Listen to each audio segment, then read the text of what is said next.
우리에게 주시는 하나님의 말씀은 사도행전 9장 32절로부터 35절의 말씀입니다. 한 절씩 교독으로 받들어 읽겠습니다. 그때에 베드로가 사방으로 두루 다니다가 루다에 사는 성도들에게도 내려갔더니 거기서 엘리야라는 사람을 만나되 그는 중풍병으로 사울의 욕을 자기 여덟을 낳았다. 베드로가 이르되 에니야야 예수 그리스도께서 너를 낫게 하시니 일어나 네 자리를 정돈하라 한데 곧 일어나니 루다와 사울에 사는 사람들이 다 그를 보고 주께로 돌아오니라. 아멘. 우리 서로 좌우 옆으로 인사를 나누시겠습니다. 예수님 닮으셨습니다.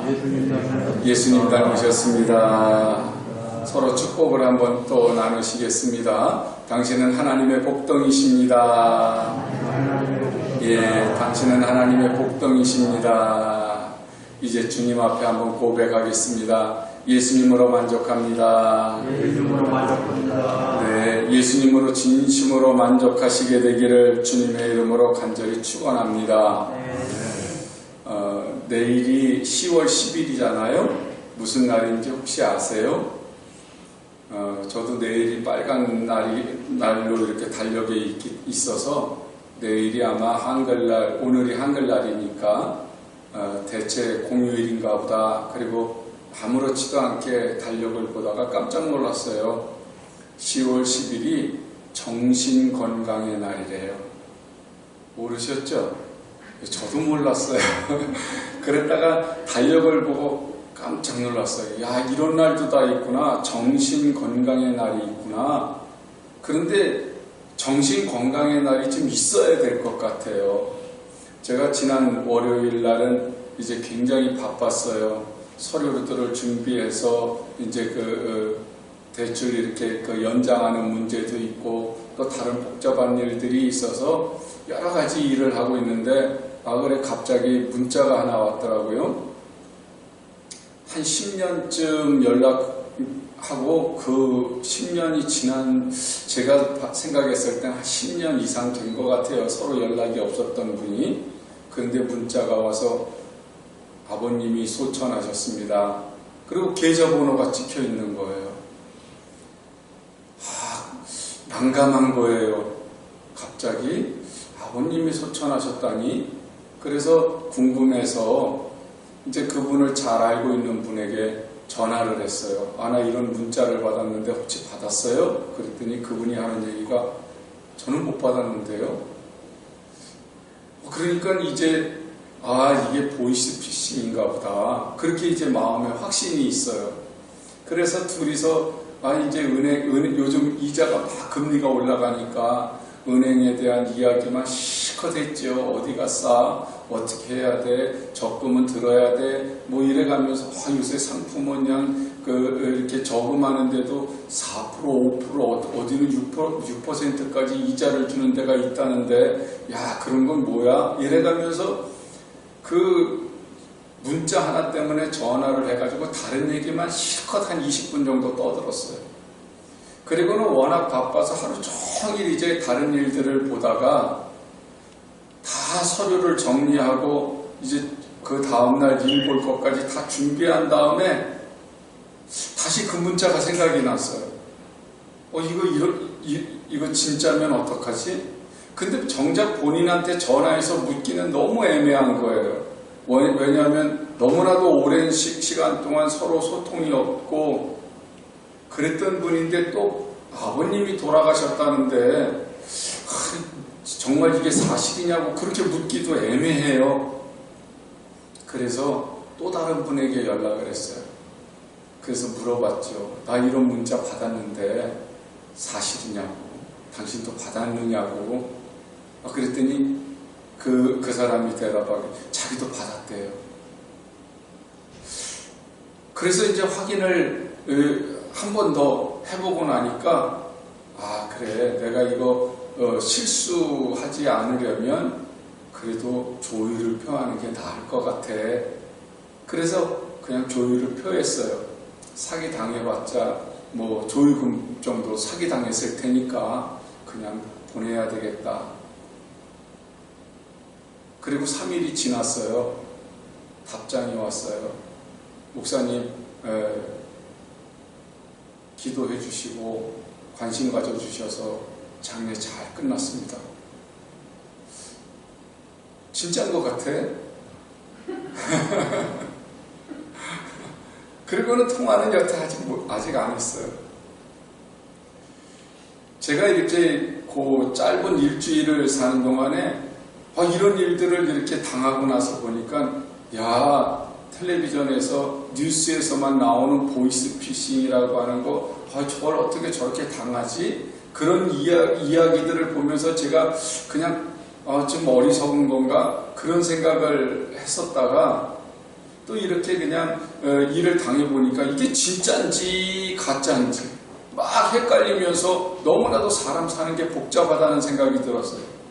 세상살이도 복잡하고 인생살이도 복잡하고 분명히 우리가 지금 살아가는 데 있어서는 빨래는 세탁기가 해주고 청소는 청소기가 하고 밥은 밥통이 알아서 다 하는 이런 시대에 살면서도 이상하게 좀 더 그렇게 편리한 생활들을 하게 되면 시간적인 여유가 더 있어야 될 것 같은데 시간적인 여유는 더 없어요. 점점 더 시간에는 쫓기게 되고 사람 관계가 더 행복해지기 위해서 여러 가지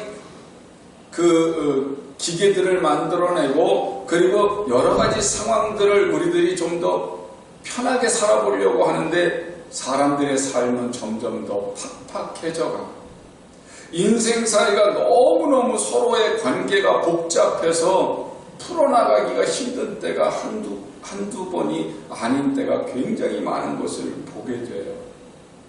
사랑하는 여러분, 우리가 이 세상을 살다 보니까 이 복잡한 세상 속에서 내 인생까지도 복잡하다 보니까 쫓고 쫓기는 생활 속에서 신앙생활을 하다 보니까 이 신앙생활도 복잡하게 하는 경우들이 굉장히 많아요. 세상에서 그 복잡한 것, 내 인생에서의 복잡한 것을 교회 안으로 가지고 들어와서 내 신앙생활에도 그 복잡한 것을 적용하다 보니까 내가 정말 신앙생활이라고 하는 것이 하나님만 바라보는 단순한 생활이어야 되는데 그런데 우리는 그 하나님만 바라보는 단순한 신앙생활이 아니라 자꾸 여건, 주변 환경, 사람들, 또 내가 해야 되는 일들 이런 것들을 바라보면서 신앙생활이 자꾸 꼬여가기만 합니다. 사실 신앙생활이라고 하는 것은요 어린아이 같은 생활이에요. 그게 무슨 말이냐면 단순해야 되는 거예요.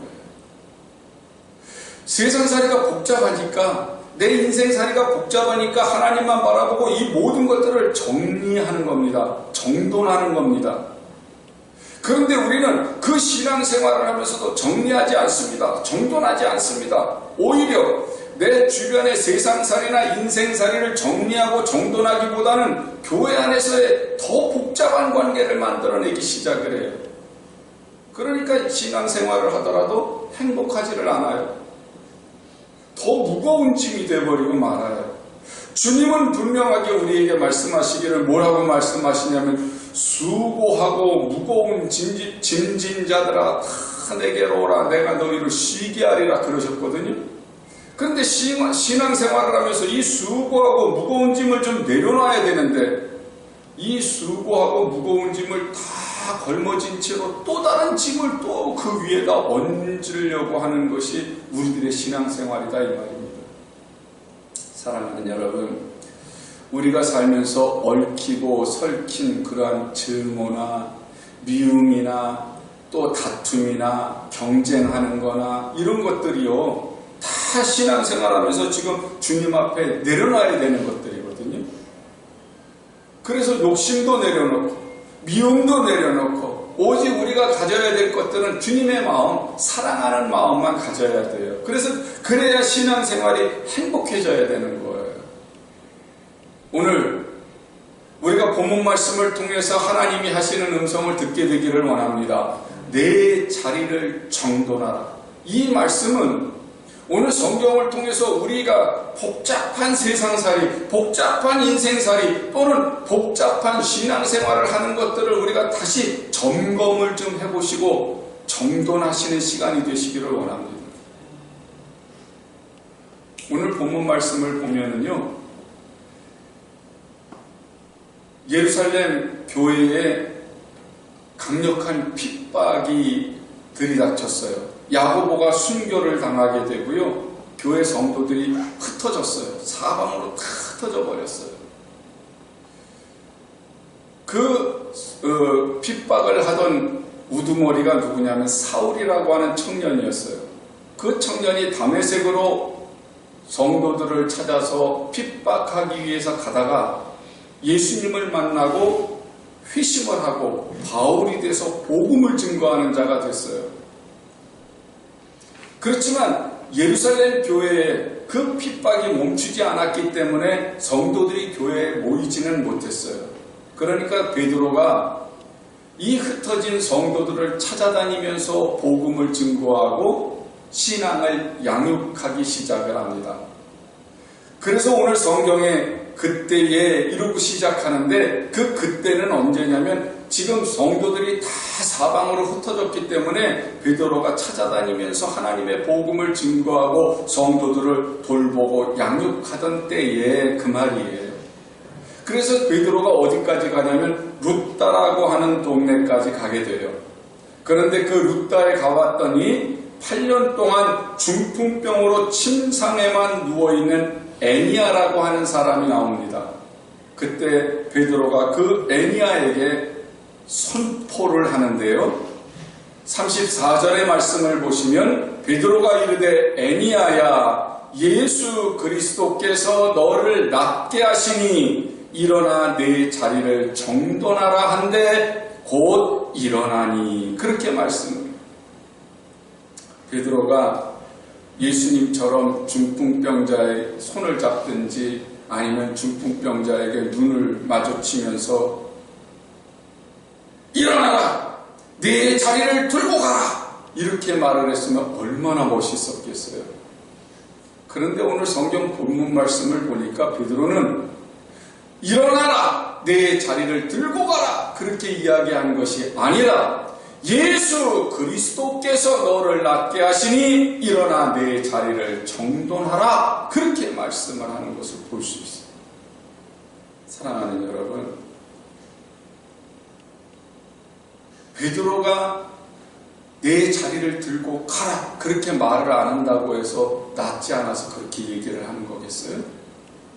베드로가 지금 예수 그리스도께서 너를 낫게 하신다 그 말을 강조하면서 일어나 내 자리를 정돈하라고 할 때에는 베드로의 고의적인 의도가 있는 것을 우리가 발견하셔야 돼요. 내 자리를 정돈하라고 하는 이 말 속에 두 가지의 의미가 들어 있습니다. 첫 번째는 복잡한 삶을 정돈하라는 말이에요. 삶의 자리를 정돈하라는 말이에요. 무슨 말이냐? 이 에니아라고 하는 사람 이름의 뜻은 칭찬받는 사람이라는 뜻이에요. 에니아라고 하는 말이 여러분의 이름의 뜻은 뭐예요? 아마 여러분의 이름을 지을 때 부모님이 지으셨던 할머니 할아버지가 지을 때 어떤 의미가 있으니까 분명히 그 이름을 지었을 거예요. 그런데 우리들의 육신적인 이름도 의미가 있지만 우리들이 지금 예수를 믿고 난 다음에 모두가 새로운 이름을 가졌는데 그 이름이 무슨 이름이냐면 성도라고 하는 이름입니다. 성도, 거룩한 무리 말이에요. 그리고 하나님은 하나님의 백성이라고 하는 이름을 우리에게 주셨어요. 지금 이 에니아도 칭찬받는 사람이라고 하는 이름을 가지고 있어요. 그런데 이 칭찬받는 사람이면서도 불구하고 이 사람은 지금 8년 동안 병이 들어서 일어나지 못하고 자기의 일을 하지 못했던 사람이에요. 이 사람이 중풍병에 걸린 이유에 대해서는 성경은 얘기하지 않습니다. 그런데 그 중풍병에 걸린 이유에 대해서 이야기하지 않으면서 뭐라고 얘기를 하냐면 내 자리를 가지런히 정돈하라는 거예요. 정돈이라고 하는 것은 흩어진 것이 있으면 바로 잡아놓고 부서진 거 있으면 고치라는 말이잖아요. 그러니까 지금 이 에니야에게 네가 지금 살아온 모든 일들이 성도로서의 삶, 칭찬받는 사람으로서의 삶, 하나님의 백성으로서의 삶이 아니라 세상의 복잡한 삶, 인생의 복잡한 삶, 그 무거운 짐을 내려놓지 못하고 그냥 그것 위에다가 또 성도로서 교회 안에서 복잡한 신앙생활을 하고 있었던 것을 의미하잖아요. 그러니까 지쳐서 쓰러져 있을 수밖에 없는 그 상황에 대해서 말을 하면서 이제는 예수 그리스도께서 너를 낫게 하시니, 그 말은 주님이 너의 주님이시니 주님을 믿고 너의 복잡한 문제들을 다 내려놓아라. 그리고 오직 단순하게 예수님만 바라보아라. 그렇게 말씀을 하는 거예요. 사랑하는 여러분, 우리가 신앙생활을 하면서 세상의 복잡한 문제, 내 인생의 복잡한 문제들을 주님 앞에서 정돈하지 못하면 내 삶의 방향이 틀어져 버립니다. 내가 왜 사는지에 대한 삶의 목적이 상실돼 버리고 말아요. 그러니까 사는 것이 재미가 없어요. 예수 믿으면서도 사는 게 재미가 없습니다. 의미가 없습니다. 우리가 예수님을 믿는 목적이 뭐라고 그랬어요? 하나님의 나라를 누리는 거, 그게 구원이라고 그랬잖아요. 그 구원은 곧 뭐예요? 주님이 나를 다스리시는 거. 그래서 죽어서 영생을 누리는 것도 중요하지만 죽어서 누리는 그 영생을 미리 선취라고 말을 하는 거거든요. 미리 끌어들여서 이 생활 속에서 세상이 복잡하고 힘들고 어렵지만 그럼에도 불구하고 나는 단순하게 주님만 보면서 살아갈 수 있는 힘과 능력과 여유를 갖는 것. 그게 신앙생활의 목적이란 말이에요. 그런데 에니야는 지금 죄와 사망 속에서 구원받았음에도 불구하고 그는 인생의 무거운 짐, 세상의 복잡한 삶, 그것을 걸머치고 그 위에 또다시 신앙생활의 무거운 짐을 또 메고 있었던 거죠. 그것이 바로 우리들의 모습과 똑같아요. 제가 말씀을 준비하면서 중풍이 오는 원인을 쭉 인터넷에서 찾아봤어요. 그랬더니 혈관이 노화가 되면은 그러면 동맥경화가 진행이 되고 혈관에 콜레스테롤과 같은 기름기가 껴가지고 혈관이 좁아진대요. 그러면 이제 이 뇌혈관이 점점 좁아져가지고 이게 막히거나 아니면 이게 이제 터지게 되는데 뇌세포에 혈액이 공급이 되지 않아가지고 뇌가 손상이 돼버리면 이제 그게 중풍, 소위 중풍이 되는 뇌출혈로 오기도 하고 그렇게 되면 이제 손이나 발이 마비가 되고 몸의 일부가 마비가 돼서 그 기능을 제대로 하지 못해요. 그러면 원인이 뭐냐? 고혈압이나 당뇨나 부정맥 같은 요인도 있고요. 또 짜거나 자극적인 음식이나 지방이 많은 음식 같은 것을 먹는 식생활의 요인도 있고요. 근데 결정적인 요인이 하나 더 있는데 그게 뭐냐면 스트레스.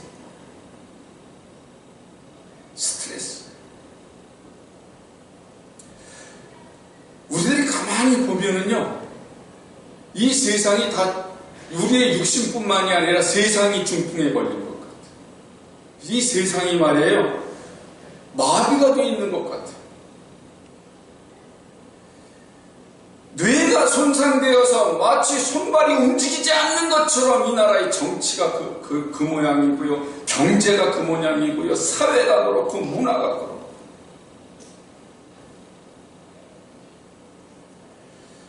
사람들마다 이런 스트레스 속에서 벗어나기 위해서 여행들도 다녀오시잖아요. 그죠?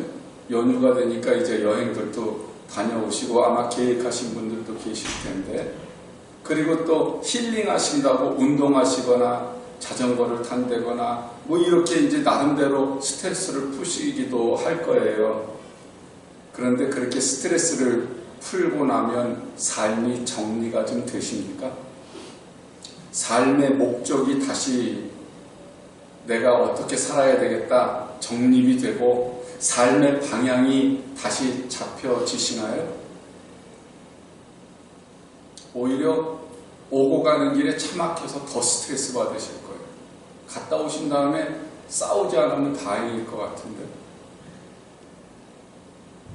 여러분, 이 세상 것들로는 삶이 정리가 되지 않습니다.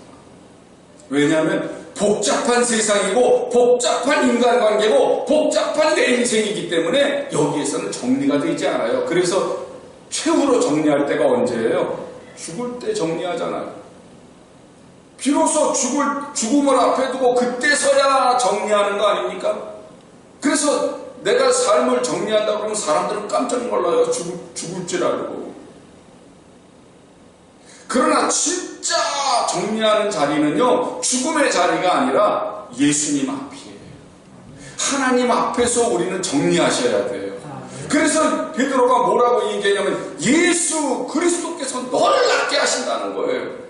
우리를 낫게 하시는 분이 누구라고요? 예수님밖에 없다는 거예요. 신앙생활이라고 하는 것은 내 복잡한 문제를 가지고 와서 이 문제를 해결해 달라고 주님 앞에 내려놓는 것이 아니고 주님 앞에서 내가 욕심냈던 것들 아니면 안 된다고 붙들고서 내 생명을 걸고 있었던 것들 다 끊어내는 겁니다. 그리고 오직 주님만 바라보시는 거예요.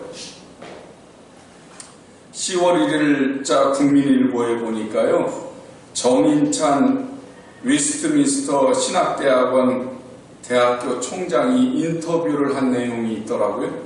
이분이 미국에 30년간 있다가 우리나라로 돌아왔어요. 그런데 한국 문화에 적응하는 일, 또 생활하는 일에 혼선이 있어가지고 어떻게 해야 될지가 막 그냥 혼선이 있으니까 미국으로 가야 되나 한국에 있어야 되나 아주 혼란하기 시작을 했답니다.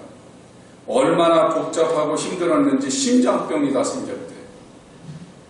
그런데 하나님의 말씀 속에 애니아야 내 자리를 정돈하라. 오늘 본문 말씀이 생각이 났고 이 말씀이 자기의 가슴을 찔렀다는 거예요. 그리고 나서 이분이 미국으로 가려고 했던 마음을 딱 포기하고 그때부터 자기의 주변 것을 정리하기 시작했어요.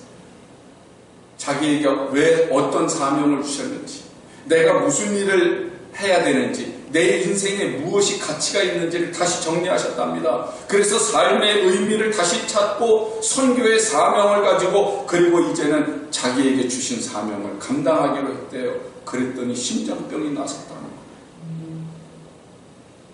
여러분, 우리가 신앙생활을 단순하게 해야 되는 이유가 바로 여기에 있어요. 교회에서 예배드리고 찬송하고 우리들이 주님께 기도하고 할 때에 달라고 하는 기도하지 말라 그랬잖아요. 왜냐하면 내려놓는 기도부터 좀 해보셔야죠.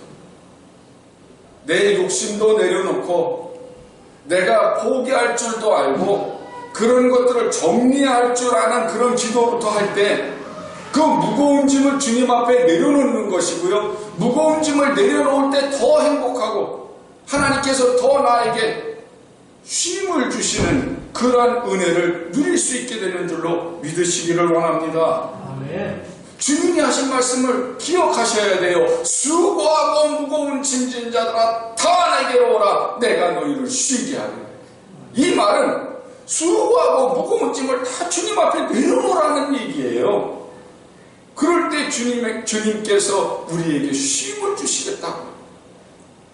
오늘 우리들이 진짜 복잡한 세상을 살고 어려운 세상을 살면서 자꾸 내 안에 스트레스 받은 것들, 문제거리들, 인간관계들이 여러 가지로 나를 괴롭히는 게 있습니까? 주님 앞에 내려놓으시기를 원합니다. 직장에서의 관계, 사업을 하면서의 관계, 형제간의 관계, 풀어지지 않은 모든 문제들 다 주님 앞에 내어 맡기십시오. 그럴 때 주님께서 일하시고 터치하시고 치료하시고 풀어나가게 역사하실 줄로 믿습니다. 두 번째로 또 하나의 의미가 있는데, 이 정돈하라고 하는 말은 예수님의 마음을 가지라는 말이에요. 다른 말로 말하면 삶의 변화가 일어나야 된다는 말이에요. 정돈이라고 하는 헬란말 스트롬리오라고 하는 말이 있어요. 이 말의 의미가 뭐냐면 편다, 깐다, 그 말이에요. 엘미야가 8년 동안 중풍병으로 누워 있었잖아요. 자기 자리를 누가 깔았겠어요? 자기 손으로 깔아서 그 자리에 누웠겠습니까? 아니면 다른 사람들이 깔아준 그 자리에 자기가 누웠겠습니까?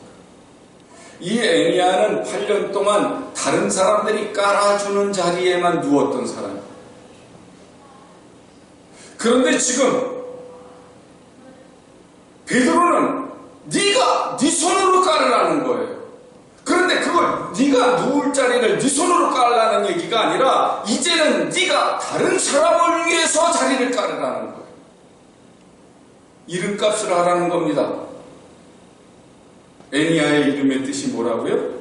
칭찬받는 사람. 우리의 이름이 뭐라고요? 성도, 하나님의 자녀. 우리들이 신앙생활을 하면서 말입니다. 우리도 여전히 누군가가 펼쳐놓은 자리에서만 신앙생활을 하는 경우들이 많아요. 교회를 다니지만 사회에서 우리들이 했던 습관들을 많이 가지고 있기 때문에 칭찬받고 싶고 섬김받고 싶고 누군가가 나를 인정해 주기를 원하고, 이런 것을 인정욕구라고 그래요. 사람은 누구나가 다 인정욕구가 있어요. 그래서 오죽하면 칭찬은 고래도 춤추게 한다는 말이 있잖아요. 아이들을 칭찬을 많이 해주라고 그러잖아요. 왜냐하면 칭찬을 받으면 더 열심히 해요. 그러면 성실해지기도 하고 책임감이 있고 또 나름대로 자기의 맡은 일들에 대해서 미루지 않고 잘 풀어나갈 수 있는 그런 긍정적인 효과들이 있기 때문에 그렇죠. 그리고 인생도 즐겁고 행복하게 사는 요인이 될 수 있으니까. 우리가 신앙생활하면서 시련을 당하고 어려움을 당할 때도 있잖아요. 그래서 우리에게도 하나님께서 뭐라고 하실 거라는 소망을 주세요. 하나님께서 우리에게 잘했다, 칭찬하실 거라는 소망을 우리에게 주잖아요. 그래서 우리가 하나님께서 너 잘했다, 수고했다, 이 말 한마디 들으려고 우리가 그냥 목숨을 걸고 충성하는 거 아니에요? 이런 칭찬 욕구가 우리의 영적으로 육적으로 우리에게는 있어요. 그런데 문제는 말이에요. 뭐든지 양지가 있으면 음지가 있는 것처럼 이 칭찬 욕구에도 음지가 하나 있습니다. 단점이 있습니다. 그 단점은 뭐냐면 내가 대우를 받지 못해, 내가 칭찬을 받지 못해, 내가 인정을 받지 못해요. 그러면 어떻게 되냐면 섭섭해. 때로는 이 섭섭함이 넘어서 분노가 일어나기도 해요. 나를 안 알아주다니 화가 나기도 해요. 때로는 말이에요. 내가 이거 인정도 못 받는데 왜 해야 돼? 그리고 포기하기도 해요. 이런 단점이 있어요. 사도행전 6장에 보면 예루살렘 교회에서 헌금으로 구제를 합니다. 예루살렘 성도들이 넉넉하지를 못하고 가난한 사람들이 많았거든요. 그러니까 교회 안에서 헌금을 가지고 구제를 하는데 처음에는 은혜로 시작을 했어요. 얼마나 좋았겠어요. 교회에서 돈을 나눠주고 먹을 것을 나눠주니까 하나님 은혜 감사하고 또 주는 사람이 감사하고 서로 사랑으로 감사가 멈췄겠죠? 시간이 점점 지납니다. 감사가 권리가 되기 시작을 해요. 그러니까 이제는 헬라파 유대인과 히브리파 유대인으로 파가 나뉘기 시작을 해요. 히브리파 유대인들은 그 땅에서 오래도록 살았던 예루살렘이 고향인 사람들, 헬라파 사람들은 저 외국에 나갔거나 딴 지역에서 살다가 이제 다시 이사 와가지고 예루살렘에 와서 사는 성도들, 교회 안에 그런 사람들이 이제 두 파로 나누어져요. 그런데 보니까 헬라파 유대인들이 보니까 히브리파 유대인들을 더 많이 주는 것 같아. 그럼 이제 뭐가 나타나기 시작을 하겠어요? 불평, 원망, 시기, 증오, 막 이런 게 이제 나타나기 시작을 하죠. 아니라고 똑같이 나눠주는 거라고 이야기를 하더라도 믿지를 않습니다. 그래서 사도들이 안 되겠다. 우리는 기도하고 말씀 전하는 일에만 전념해야 되겠다. 그리고 이 구제하는 일을 전적으로 맡아서 할 수 있는 사람들을 뽑았는데 그 사람들이 바로 집사들이에요. 그 집사가 그래서 생겨났어요. 여러분, 왜 이 헬라파 유대인들이 히브리파 유대인들을 보고 원망하고 불평해요? 자기 것을 손해보는 것 같은 섭섭함, 인정받지 못하는 것 같은 그런 소외감, 나를 알아주지 않고 섬겨주지 않는다고 하는 것에 대한 분노, 급기야는 이 교회 안에서는 내가 쓸모가 없어. 이 사람들은 나를 미워해. 그래서 나는 교회에 안 나가야 되겠어. 이 정도까지로 비하돼버리는 거야. 내가 이 자리에 있는 이유가 뭔데요? 주님이 나를 구원하셨기 때문이잖아요. 내가 신앙생활하는 이유가 뭔데요? 내가 하나님께 영광 돌리고 내가 하나님과 1대1로 교제하고 내가 하나님의 은혜 가운데서 다른 사람들을 섬기기 위해서잖아요. 그런데 영적인 중풍병이 걸리니까 세상에서 인정받고 세상에서 사랑받고 세상에서 섬김받던 그 습관이 교회 안으로 갖고 들어와서 그대로 그렇게 하기를 원하는 거죠. 우리가 구원받은 것은 하나님의 은혜잖아요.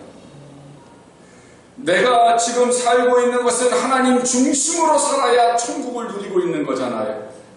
그런데 지금 내가 살아가는 그 모든 것들이 또다시 나 중심으로 다시 회귀돼 버리고 만다면 이것은 영적인 중풍병에 걸리고 마는 거예요. 에니야가 칭찬받는 사람이에요. 그는 섬기는 삶, 나누는 삶, 베푸는 삶, 예수님의 마음을 가지고 있을 때 그 일을 감당할 수 있는 사람이에요. 그런데 지금 그는 다른 사람들의 섬김을 받고 있죠. 그러니까 베드로가 뭐라고 얘기를 해요? 에리야야, 예수 그리스도께서 너를 낫게 하시니 너는 내 자리를 정돈하라. 그렇게 말하는 거예요. 너는 지금 어떤 자리로 돌아가야 돼요? 베푸는 자리, 섬기는 자리, 나누는 자리, 성도의 자리로 돌아가야지. 너는 지금 또다시 옛자리로 회귀해갔지 않았느냐? 그렇게 지적하는 거죠. 우리가 예수님 중심으로 내 삶을 정돈하기 위해서는요, 예수님의 마음을 가지셔야 돼요. 예수님의 마음을 품어야 돼요. 그래야 내가 예수님을 중심으로 해서 내 삶을 정돈할 수 있어요. 예수님은 마태복음 11장 29절에서 이렇게 말씀을 하세요. 나는 마음이 온유하고 겸손하니 나의 멍에를 메고 내게 배우라. 그리하면 너의 마음이 쉼을 얻으리니 이는 내 멍에는 쉽고 내 짐은 가벼움이라 하시니라. 그러시거든요. 사랑하는 여러분, 예수님이 십자가 위에서 내 죄와 허물을 깨끗하게 씻어주셨어요. 죽음 가운데서 나를 구원해내셨어요. 그랬으면 나로 하여금 어떻게 하라고요? 주님께 와서 배우라는 거예요. 무엇을 배워요? 주님께서 온유하고 겸손하신 모습을 배우라는 거예요. 왜냐하면 내가 죄에서 살고 사망에서 살았을 때에 그 복잡한 것들을 다 주님 앞에서 정돈해버리고 새로 태어났으니까, 새 생명을 얻었으니까 이제는 주님께 배워서 날마다 온유한 마음, 친절한 마음, 낮은 자의 마음, 겸손한 마음, 이웃을 사랑하는 마음, 하나님의 말씀에 순종하는 마음으로 단순화시켜서 하나님께 영광을 돌릴 수 있는 새 생명으로 건강함을 얻으라는 거죠. 마음과 생활의 중풍병에서 벗어나서 새로워지는 생명. 애니야야, 예수 그리스도께서 너를 낫게 하시니 일어나 내 자리를 정돈하라. 베드로가 애니야에게 선포할 때 애니야는 어떻게 해요? 즉시 일어났다. 성경은 그렇게 말씀. 즉시 일어났다. 사랑하는 여러분, 오늘 우리에게 주님께서 내 자리를 들고 일어나라, 그리고 내 자리를 정돈하라 말씀하실 때 즉시 순종하실 수 있게 되기를 주님의 이름으로 간절히 축원합니다. 애니야가 베드로의 말을 듣고 아유, 내가 8년 동안 누워 있었어요. 나 못 일어나요. 나 아직도 힘들어요. 만약에 그가 믿지 않았더라면, 의심했더라면, 그리고 주저했더라면 애니야가 고침 받았을까요? 여러분, 하나님의 말씀은 순종할 때 능력이 나타납니다. 오늘 우리들이요, 애니야가 베드로의 선언을 듣고 즉시 일어나서 자기의 자리를 정돈하고 다른 사람들을 섬기는 자리로 돌아갔던 것처럼 우리가 즉시 순종하면 이 시대에 코로나 때문에 우리들이 잠들어 있었고, 또 경제위기나 혼돈의 정치 성향 때문에 우리의 마음을 빼앗기고 있었고, 외부적인 코로나 상황 시대 때 교회를 핍박하고 욕하고 했던 그 모든 상처에서도 우리는 벗어날 수 있게 될 줄로 믿습니다. 그런 그 어려움 때문에 내가 지금까지 누워 있었고, 내가 지금까지 일하지 못했던 것, 애니야야, 예수 그리스도께서 너를 낫게 하시니 일어나 내 자리를 정돈하라. 그 말씀처럼 김포 신돌교회 사랑하는 여러분, 예수 그리스도께서 여러분을 낫게 하시니 일어나 여러분의 자리를 정돈하십시오. 오늘 그렇게 외치는 베드로의 소리가 우리의 마음판에 울리게 되기를 주님의 이름으로 간절히 부탁합니다. 그래야 우리가 다시 이 지역을 섬기는 교회로, 우리가 나누고 베푸는 건강한 신앙생활을 하는 성도의 모습으로 돌아갈 거 아닙니까? 애니야가 일어나서 자기의 자리를 정돈했더니 어떤 일이 일어났어요? 마지막 35절에 보니까 룹다와 사론에 있는 많은 사람들이 다 애니야를 보고 주님께로 돌아왔다는 거예요. 이것이 교회의 사명이에요. 하나님께서 애니야를 고치셔서 사용하셨을 때 룻다와 사론이 복음화가 일어나고 복잡하고 어지러운 이 세상 속에 우리 교회가 살아날 때 이 지역 영혼들이 다시 다 주님께로 돌아오게 될 줄로 믿습니다. 게으름과 나태함, 고집과 불신앙에 쌓이고 쌓여서 믿음과 행함이 일치되지 못했던 우리들의 연약한 모습이 이제는 고침받게 되기를 원합니다.